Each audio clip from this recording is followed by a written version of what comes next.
తెలుగు రాష్ట్రాల్లో మాడు పగులుతోంది. తీవ్రమైన ఎండలు, వడగాలులు, ఉక్కపోత ఊపిరి సలపనివ్వడం లేదు. ఈ నెల 21 వరకు అప్రమత్తంగా ఉండాల్సిందే అన్నది వాతావరణ శాఖ అధికారుల సూచన. దాదాపు 42 నుంచి 45 డిగ్రీల ఎండ ఉంటుందని అంచనా వేస్తున్నారు. ఏపీలో ఉత్తరాంధ్ర, ఉమ్మడి కృష్ణా, గుంటూరు, దక్షిణ కోస్తా, రాయలసీమలకు వాతావరణ శాఖ అలర్ట్ ఇచ్చింది. వడగాలుల తీవ్రత అధికంగా ఉంటుందని చెప్తున్నారు అధికారులు. తెలంగాణలో 7 జిల్లాలకు రెడ్ అలర్ట్ ఇచ్చారు. ఉమ్మడి ఆదిలాబాద్, కరీంనగర్, నిజామాబాద్ జిల్లాలకు హెచ్చరికలు చేస్తున్నారు. 45 డిగ్రీలకు పైనే గరిష్ట ఉష్ణోగ్రతలు నమోదవుతున్నాయని చెబుతున్నారు. ఎండలకు మరీ ఎక్కువ ఉన్న ప్రాంతాల్లో క్యుములోనింబస్ మేఘాలతో వర్షాలకు అవకాశం ఉంది. అయితే ఇప్పుడు వివిధ జిల్లాలలో ఎండ తీవ్రత ఎలా ఉందో చూద్దాము. ముందుగా విజయవాడ నుంచి మా ప్రతినిధి సాంబశివరావు అందిస్తారు. రైట్ సాంబశివరావు, అక్కడ ఎండ తీవ్రత ఎలా ఉంది ఏంటి?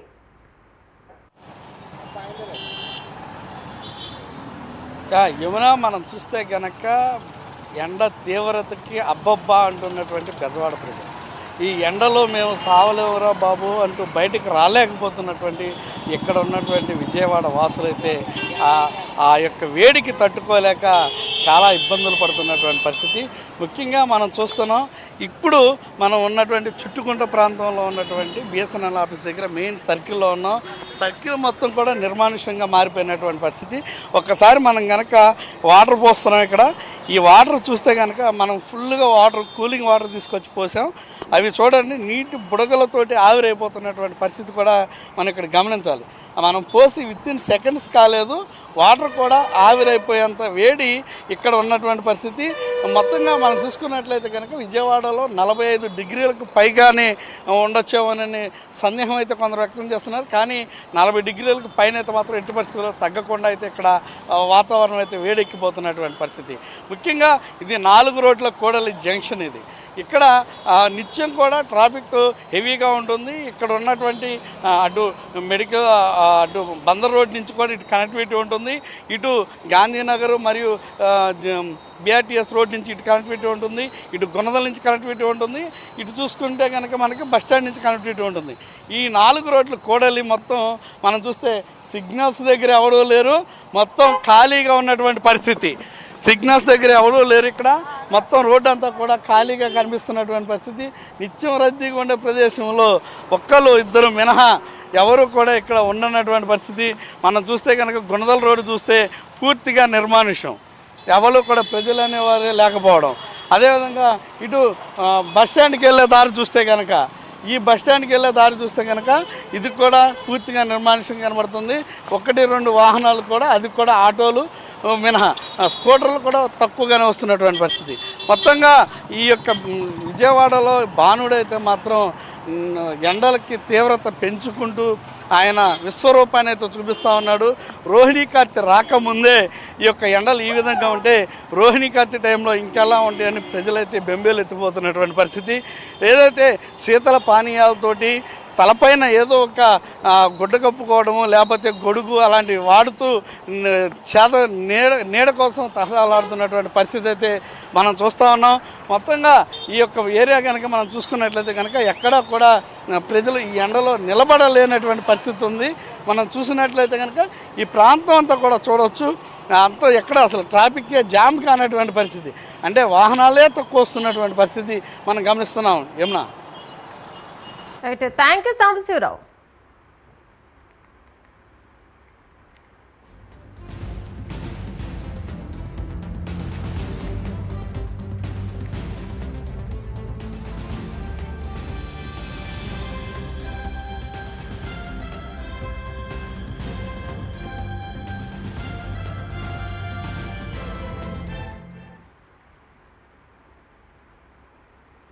తెలుగు రాష్ట్రాల్లో మాడ పగులుతోంది. తీవ్రమైన ఎండలు, వడగాలుల ఉక్కపోత ఊపిరి సలపనివ్వడం లేదు.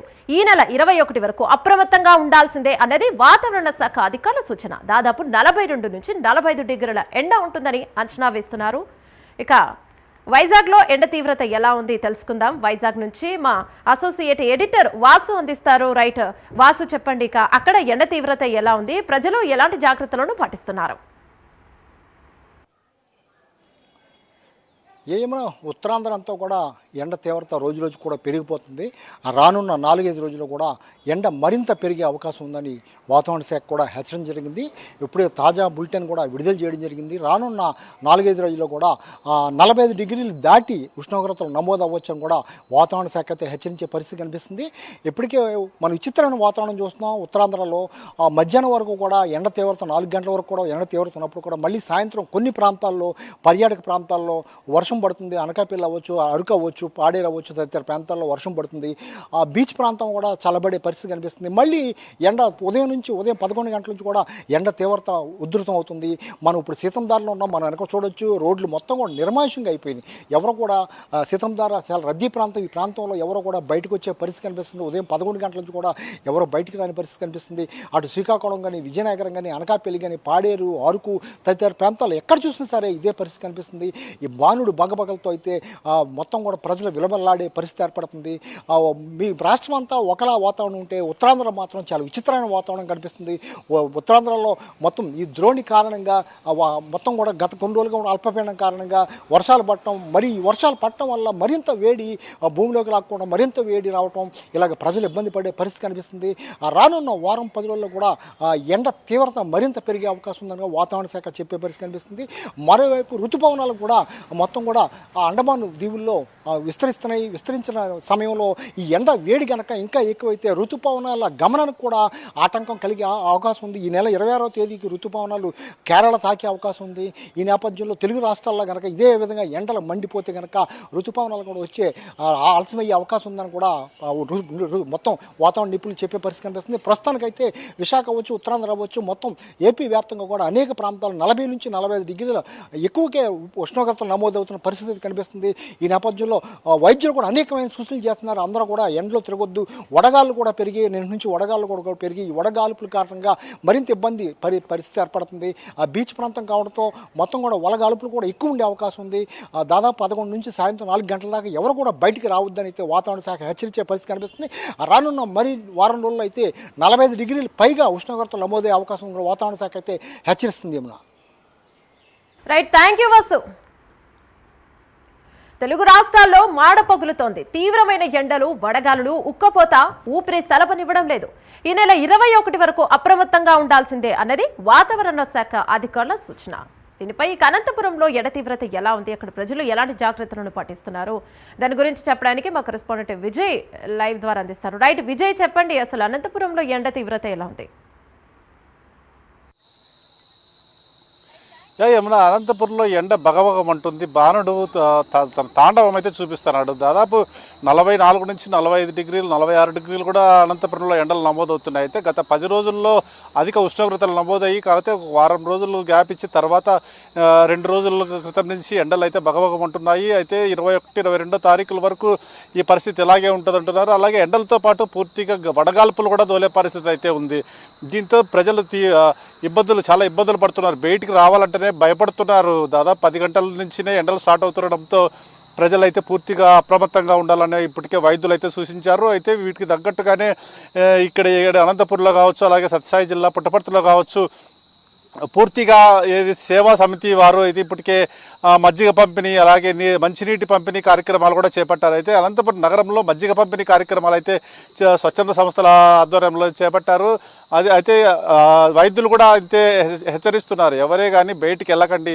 ఉదయం 10 గంటల నుంచి సాయంత్రం 4 గంటల వరకు అసలు మధ్యలో బయటికి వెళ్లాల్సిన పరిస్థితి అత్యవసరమైతే తప్ప వెళ్ళకండి అంటున్నారు. అయితే ఈ పరిస్థితి ఇంకా 4-5 రోజులు ఉంటుంది కనుక జాగ్రత్తలు తీసుకోవాలనుకున్నారు. అయితే ముఖ్యంగా చూసుకుంటే అనంతపురం జిల్లా తాడిపత్రిలో అత్యధికంగా 44 డిగ్రీలు అయితే ఈరోజు నమోదైనట్లు తెలుస్తుంది. అలాగే సత్యసాయి జిల్లా హిందూపూర్లో కూడా 43 డిగ్రీలు నమోదైంది. అయితే సత్యసాయి జిల్లా కేంద్రం పుట్టపర్తిలో 44 డిగ్రీలు, అనంతపురం గుంతకల్లో 45 డిగ్రీలు అయితే ఉష్ణోగ్రతలు నమోదయ్యాయి. అయితే మరో వారం రోజుల పాటు ఈ ఉష్ణోగ్రతలు ఇలాగే కొనసాగుతాయి కనుక ఖచ్చితంగా తగిన జాగ్రత్తలు తీసుకోవాలంటున్నారు. అలాగే వడగాల్పులు కూడా తోలే అవకాశం ఉంది కనుక వడగాల్పులతో చాలా ప్రమాదకరమైన వడగాల్పుల వల్ల ప్రాణానికే ప్రమాదం ఉంటుంది, అసలు బయటికి వెళ్ళొద్దంటున్నారు. అయితే గత వారం రోజుల్లో వడదెబ్బకు దాదాపు జిల్లా వ్యాప్తంగా 12 మంది అయితే మరణించినట్టు తెలుస్తుంది. అయితే ఉపాధి హామీ కూలీలు కూడా దాదాపు 9 గంటల లోపలే పని చేసుకోవాలి, 9 గంటల తర్వాత అయితే పనికి వెళ్ళొద్దనే ఇప్పటికే అధికారులు అయితే సూచించినట్లయితే తెలుస్తుంది. ఏదేమైనా జిల్లా వాసులు పూర్తిగా జాగ్రత్తగా ఉండాలని కోరుతున్నారు. Yamuna. Right, thank you Vijay.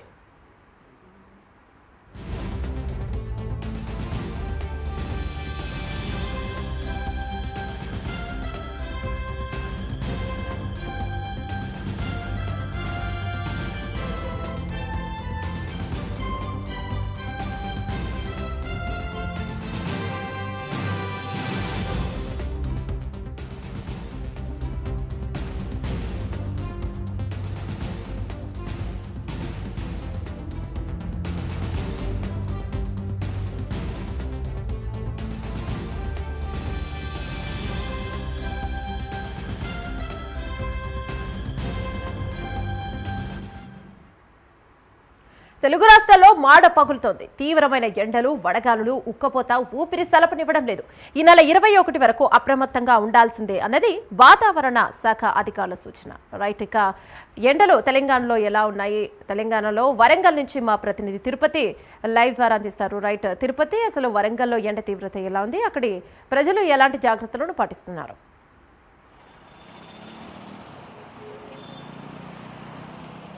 ఉమ్మడి వరంగల్ జిల్లా వ్యాప్తంగా బాణుడి ప్రతాపం రోజు రోజుకు పెరుగుతూ ఉంది. ఉమ్మడి వరంగల్ జిల్లా వ్యాప్తంగా నిప్పుల కొలిమిలాగా వాతావరణం మారిపోతూ ఉంది. ఒకవైపు వాతావరణ శాఖ అధికారులు హెచ్చరికలు జారీ చేసినప్పటికీ కూడా చాలామంది వడదెబ్బతో ప్రాణాలు కోల్పోతున్నటువంటి దృశ్యాలే కనిపిస్తూ ఉన్నాయి. గత కొద్ది రోజులుగా రోజు రోజుకు తీవ్రమైనటువంటి వడగాల్పులు కావచ్చు, తీవ్రమైనటువంటి ఎండ ఉన్నటువంటి నేపథ్యంలో చాలామంది అస్వస్థతకు గురవుతున్నటువంటి దృశ్యాలు కనిపిస్తున్నాయి. ప్రస్తుతం ఇప్పుడు నేను హన్మకొండ నగరంలోని అంబేద్కర్ జంక్షన్లోనే చూడొచ్చు. ఈ రోడ్ మార్గం అంతా కూడా రెగ్యులర్గా ఒక రద్దీగా ఉంటుంది. కానీ మధ్యాహ్నం సమయం కనిపిస్తే చాలు రోడ్లు నిర్మానుష్యంగా మారిపోతూ ఉన్నాయి. కొంత అత్యవసరమైతే వారు మాత్రమే బయటకు వస్తున్నటువంటి పరిస్థితులను బట్టి ఇప్పటికే తెలంగాణ రాష్ట్ర వ్యాప్తంగా ఆదిలాబాద్ కావచ్చు, ఉత్తర తెలంగాణ జిల్లాలకు సంబంధించినటువంటి అన్ని జిల్లాలకు రెడ్ అలర్ట్ జారీ చేశారు. కొన్ని జిల్లాలకు ఆరెంజ్ అలర్ట్ జారీ చేసి వాతావరణ శాఖ అధికారులు ఎప్పటికప్పుడు ప్రజలను అప్రమత్తం చేస్తూ ఉన్నారు. ఇటు వాతావరణ శాఖ అధికారులు కావచ్చు, వైద్యారోగ్య శాఖ అధికారులు కోఆర్డినేట్ చేసుకుంటూ ఎవరు కూడా బయటికి రావద్దు, అత్యవసరమైతే మాత్రమే బయటికి రావాలి. సాధారణ కంటే ఉష్ణోగ్రతలు రోజు రోజుకు పెరిగిపోతా ఉన్నాయి. ఇప్పటికే 40 నుంచి 45 మధ్యలో ఉష్ణోగ్రతలు నమోదవుతున్న నేపథ్యంలో అందరూ జాగ్రత్తలు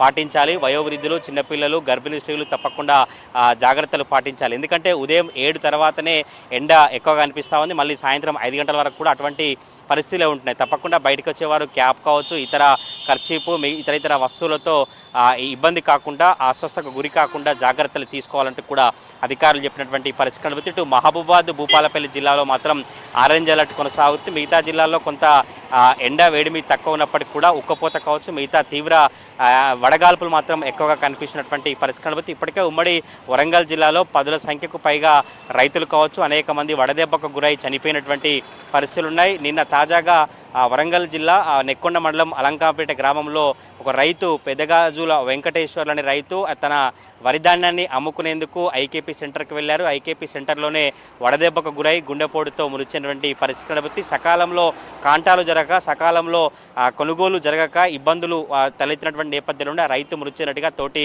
రైతులు చెప్తా ఉన్నారు. తోటి రైతులు కూడా వడదెబ్బకు గురైన నేపథ్యంలోనే ఆసుపత్రికి తరలించేటువంటి ప్రయత్నం చేసినప్పటికీ కూడా ప్రాణాలు మాత్రం దక్కనటువంటి పరిస్థితులను బట్టి ఇక్కడ మరొకవైపు జయశంకర్ భూపాలపల్లి జిల్లా గణపురం మండలం బుద్దారం గ్రామంలో అంగన్వాడీ టీచర్ కూడా వడదెబ్బకు గురై మృతి చెందినటువంటి పరిస్థితి కనబోతుంది. ఆమె రెగ్యులర్గా అంగన్వాడీ స్కూల్కి వెళ్ళి అక్కడ గర్భిణీ స్త్రీలకు కావచ్చు, ఇతర చిన్నపిల్లలకు పోషక పదార్థాలు అందించిన తర్వాత తిరిగి మళ్ళీ ఇంటికి వెళ్తున్నటువంటి క్రమంలోనే వడదెబ్బకు గురై చనిపోయినటువంటి దృశ్యాలు అయితే కనిపిస్తున్నాయి. ప్రతి ఒక్కరు కూడా ఈ ఎండ నుంచి కావచ్చు, వడగాల్పుల నుంచి ఉపశమనం పొందేందుకు నిమ్మకాయలు కావచ్చు, రసం కావచ్చు, ఇంకా జ్యూస్, ఇతర పండ్ల రసాలు తాగుతుంటూ కొంత ఉపశమనం పొందేటువంటి ప్రయత్నాన్ని అయితే కొనసాగిస్తున్నటువంటి దృశ్యాలు కనిపిస్తూ ఉన్నాయి. అత్యవసరమైతే తప్ప ఎవరు కూడా ఉదయం 9 తర్వాత నుంచి సాయంత్రం 4 గంటల వరకు బయటికి రావద్దని వాతావరణ శాఖ అధికారులు ఎప్పటికప్పుడు అలర్ట్ జారీ చేస్తారు. ఇప్పటికే ఆరోగ్యకు సంబంధించినటువంటి అధికారులు కూడా ఒక అడ్వైజరీ జారీ చేశారు. ఈ 4 రోజుల పాటు మరింతగా ఇంకా ఉష్ణోగ్రతలు నమోదయ్యే అవకాశం ఉంది. తప్పకుండా జాగ్రత్తలు పాటించాలంటూ వారు చెప్పినటువంటి పరిస్థితికి అయితే ఉమ్మడి వరంగల్ జిల్లా వ్యాప్తంగా ఒక నిప్పుల కొలిమిలాగా వాతావరణం మారిపోతా ఉంది. ఒకవైపు వడగాల్పులు కావచ్చు, మరొక వైపు ఎండవేడి ఉన్న నేపథ్యంలో చాలామంది ప్రజలు ఏసీల కింద కావచ్చు, కూలర్లు, మిగతా కూల్ వాటర్ తాగి కొంత ఉపశమనం పొందినటువంటి దృశ్యాలే కనిపిస్తున్నాయి. మరొక వైపు కొబ్బరి నీళ్ళు కావచ్చు, ఇతర ఫ్రూట్ జ్యూస్ కావచ్చు, లస్సీ లాంటి తాగుతూ కొంత ఎండవేడిమి నుంచి ఉపశమనం పొందేటువంటి ప్రయత్నాన్ని అయితే వరంగల్ జిల్లా వ్యాప్తంగా ప్రజలు కొనసాగించినటువంటి పరిస్థితులు బట్టి రూరల్ ప్రాంతాల్లో రైతులు మొక్కజొన్న, వరి ధాన్యం అమ్ముకోవాలంటే ఎండలోనే మండుటెండలో తీవ్ర ఇబ్బందులు ఎదుర్కొన్నటువంటి దృశ్యాలు అయితే కనిపిస్తూ ఉన్నాయి. ఉమ్మడి వరంగల్ జిల్లా వ్యాప్తంగా మాత్రం ఒక బాణుడి బగబగలతో నిప్పులు కొలిమిలాగా వాతావరణం మారిపోతున్నటువంటి దృశ్యాలు కనిపిస్తూ ఉన్నాయి. Right, thank you Tirupati.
Vizianagaram వాసులు వేసవి తాపంతో అల్లాడుతున్నారు. జిల్లాలో ఒక్కసారిగా ఉష్ణోగ్రతలు పెరగడంతో ప్రజలు ఉక్కిరిబిక్కిరి అవుతున్నారు. ఇప్పటికే ఉష్ణోగ్రతలు 40 డిగ్రీలు దాటడంతో ప్రజలు తీవ్ర ఇబ్బందులను పడుతున్నారు. అవసరమైతే తప్ప ప్రజలు బయటకు రావద్దని హెచ్చరికలను జారీ చేస్తున్నారు అధికారులు. దీనిపై మరింత సమాచారం మా ప్రతినిధి నాగేంద్ర ప్రసాద్ అందిస్తారు. రాష్ట్ర వ్యాప్తంగా కూడా వేసవి ఉష్ణోగ్రతలు ప్రజలను తీవ్ర ఇబ్బందులకు గురి చేస్తున్నటువంటి పరిస్థితి ఒక్కసారిగా కూడా 40 డిగ్రీల సెంటీగ్రేడ్ దాటి 42, 43 డిగ్రీల ఉష్ణోగ్రత సెంటీగ్రేడ్ చేర్చిన పరిస్థితులు చూస్తాం. అనేక ఇబ్బందులు పడుతూ ప్రజలు కూడా తప్పనిసరి పరిస్థితుల్లో కూడా ఈ వేసవి ఉష్ణోగ్రతలు తట్టుకుంటూ కూడా ముందుకెళ్తున్న పరిస్థితి కూడా ఉంది. ప్రస్తుతం మనం విజయనగరం పట్టణంలో ఉన్న మరిన్ని వివరాలు ఇక్కడ ఉన్నటువంటి ప్రజలను అడిగి తెలుసుకునేటువంటి ప్రయత్నం చేద్దాం. ప్రధానంగా చూసినట్లయితే ఈ ఏడాది వేసవి తప్పనిసరి పరిస్థితి వచ్చినట్టుగా చాలా మంది అధికారులు కూడా అటువంటి సూచనలు చేస్తారు. ఎలా ఉంది పరిస్థితి ఈసారి ఎండ? చాలా అంటే తీవ్రమే అయిపోయింది ఎండలు. ఈ మధ్య కాలంలో ఇంకా బాగా పెరిగాయి. గత 15 రోజుల నుంచి అయితే ఇంకా తీవ్రంగా అయిపోయామాట. అంటే ఇంత ఉంటాయని ఎక్స్పెక్ట్ చేయలేదు ఎండలు. ఎందుకంటే గత సంవత్సరం లాగే ఏవో వర్షాలు వచ్చి కాపాడేసి మళ్ళీ ఎండలు తగ్గుతాయేమో అనుకున్నాం, కానీ దానికి భిన్నంగా జరిగింది. ఎండలు చాలా తీవ్రంగా అయిపోయి యువకులు లాంటి వాళ్ళు కూడా, మరి వృద్ధులు కానీ ఎవరైనా సరే పనులకు తప్పక మరి బయటకు రావాల్సి వస్తుంది వాళ్ళు. ఎందుకంటే పనులు మరి ఆపకూడదు కనుక ఆ పనుల కోసం బయటకు రావాల్సి వస్తుంది. మరి తప్పదు. ఎందుకంటే మరి పనులు అవ్వాలంటే మనం బయటకు రావాలి కనుక ఈ ఎండలో మరి వస్తున్నారు. కానీ చాలా కేర్ఫుల్ గా వస్తే బాగుంటది. ఏమైనా టోపీ పెట్టుకుని ఇలా ఏమైనా పెట్టుకుని వస్తే బాగుంటది. హెల్మెట్లు పెట్టుకుని ఇలా వాడితే బాగుంటది. వృద్ధులు చిన్నపిల్లలు రాకుండా ఉంటే బాగుంటది. ఎందుకంటే చాలా తీవ్రంగా ఉన్నాయి ఎండలు. అదండి. అడిగారు మనం చూస్తాం. ఇప్పుడున్న పరిస్థితి అంటే మనం విజయనగరంలో గత ఏడాది కన్నా పరిస్థితి అయితే మారినట్టు ఉంది. ఎలా ఉంది ఎండ తీవ్రం తట్టుకోవడం? ప్రజలు అన్నారు, మీరు అనేక మంది ప్రజలు మీరు హాస్పిటల్ కూడా చూస్తున్నారు కదా, ఎలా ఉంటుంది పరిస్థితి? ముఖ్యంగా ఏంటంటే ప్రజలందరూ ఈ ఎండ ఎక్కువ ఉండడం వల్ల ఎండ కాసే టైంలో కాకుండా ఎర్లీ మార్నింగ్ ఏమైనా పనులు ఉంటే ఎర్లీ మార్నింగ్ చేసుకోవడం మంచిది, లేదంటే సాయంత్రం పూట చేసుకోవడం కూడా మంచిది. ఈ ఎండ టైంలో వస్తే వాళ్ళ తరక ఉష్ణోగ్రత ఎక్కువైపోవడం వల్ల వాళ్ళ తరక ఇది డిహైడ్రేషన్ అయిపోయి వాటర్ ఎక్కువ అక్కడ వాటర్ చలివేంద్రాలు కూడా పెట్టారు. కొద్ది వాటర్ తాగడం, లేదా డ్రింక్ తీసుకోవడం, లేదా మజ్జిగ తీసుకోవడం, మధ్యలో అలాగా 10 నిమిషాలకి ఏదో తాగుతుండాలి. ఇంట్లో ఉన్నా సరే ఏదో తాగుతూ ఉండాలి. డిహైడ్రేషన్ అయిపోతున్నారు జనాలందరూ కూడా. హాస్పిటల్స్ కూడా ఇళ్ళు కూడా చాలా ఇబ్బందులు పడుతున్నారు. కాబట్టి ఉదయం కానీ సాయంత్రం కానీ మీరు బయటకు వస్తారని కోరుకుంటున్నాను అందరినీ. దానివల్ల ఈ ఉష్ణోగ్రత మొన్నటి కన్నా ఇప్పుడు అతి ఎక్కువగా ఉంది. ఎండలు కూడా ఎక్కువైపోయాయి బాగాను. కాబట్టి వర్షం పడితే బాగుంది అనుకుంటున్నారు జనాలందరూ, కానీ పడడం లేదు. కాబట్టి మనం అందరం బయటకు రాకుండా ఇంట్లో ఉంటే మంచిదని నా యొక్క ఆలోచన విధానం. అది ప్రధానంగా చూసినట్లయితే నిన్న కొంతమేర కూడా ఉష్ణోగ్రత తగ్గినటువంటి పరిస్థితి ఈ రోజు మళ్ళీ తీవ్రత కనిపిస్తుంది. ఉదయం 10 గంటల నుంచే కూడా వేడి ఎక్కువగా ఉంది. మరి మీరేమంటారు? మీరు ఇప్పుడు రెగ్యులర్ గా తిరుగుతున్నారు కదా, ఎలా ఉంది? గతంతో పోల్చుకుంటే సార్ ఈసారి ఎండలు ఎక్కువ ఉన్నాయి. అలానే చాలా కూడా ఎవరైనా అత్యవసరం అయితే కానీ రోడ్ల మీద రండి. ఎందుకంటే ఎండ తీవ్రత బాగా ఉన్నది. వర్షాలు పడి ఒక వారం కింద వర్షాలు పడ్డాయి. దానివల్ల ఇప్పుడు వర్షాలు లేకపోవడం జనాలు కూడా చాలా మంది ఇబ్బంది పడుతున్నారు. అలాగే వాటర్ కూడా ఇబ్బంది పడుతున్నారు. కాబట్టి ఇది అత్యవసరం అయితే రోడ్డు మీద రావాలి. అలానే ఎండలు కొంచెం ఎక్కువ ఉన్నాయి కాబట్టి ప్రతి ఒక్కరు కూడా కచ్చిపు కట్టుకొని తిరగాల్సిందిగా కోరుచున్నాం. అలాగే ఉదయం పూట సాయంత్రం పూట ఏ వర్క్స్ ఉన్నా పెట్టుకోవాలి. ఎండ్ టైంలో అలాగా ఏజ్ పర్సన్స్ చిన్నపిల్లలు అయితే అక్కడ కూడా బయటికి తీసుకెళ్లొద్దు. మరి అత్యవసరం అంటే కంపల్సరీ వెళ్ళాలి. ఆ యొక్క జాగ్రత్త ప్రతి ఒక్కరు కూడా ఒక సలహా వస్తువులు జాగ్రత్తలు తీసుకోవాల్సిందిగా కోరుతున్నాం. మనం ప్రధానంగా చూసినట్లయితే ఈ ఏడాది మే చివరి వారం నాటికి ఇక్కడ మాన్సూన్ వచ్చేటువంటి అవకాశం ఉందని కూడా చెప్తున్న పరిస్థితి. ఏదంటే కూడా ఇప్పుడు ఉన్నటువంటి పరిస్థితులు చాలా తీవ్రమైనటువంటి వేసవి తీవ్రత అయితే ఉన్నది. మరోవైపు ప్రజలందరూ కూడా తగిన జాగ్రత్తలు తీసుకుంటేనే తప్పనిసరి అయితే రావాల్సినటువంటి పరిస్థితులను ఎవరైతే ఈ వేసవి తాపానికి గురవుతారో వాళ్ళు ఉన్నటువంటి అనుభవం దృష్ట్యా వాళ్ళు తగిన సూచనలు చేస్తున్నటువంటి పరిస్థితి కూడా మనం ఇంతవరకు చూసాం. అలాగే మన పురపాలక సంఘం ఆధ్వర్యంలో కొంతమేర కూడా వేసవి తాపాన్ని తగ్గించేందుకు కొంచెం హరిత కూడలు లాంటివి కానీ లేకపోతే స్ప్రింక్లర్స్ లాంటివి పెట్టడం కానీ కొంతమేర ప్రజలకు ఉపశమనం కలిగించేటువంటి ప్రయత్నం చేస్తారు. మొత్తం మీద వేసవి తీవ్రత అయితే ఇది ఒక పీక్ స్టేజ్ గా కూడా చెప్పుకోవచ్చు. మొత్తం మీద తగిన జాగ్రత్త తీసుకునే ముందుకు వెళ్లాల్సినటువంటి అవసరం ఉందని పరిస్థితి ఏర్పడాలని తెలిసింది. Camera man Nagendra Prasad, Vizianagaram.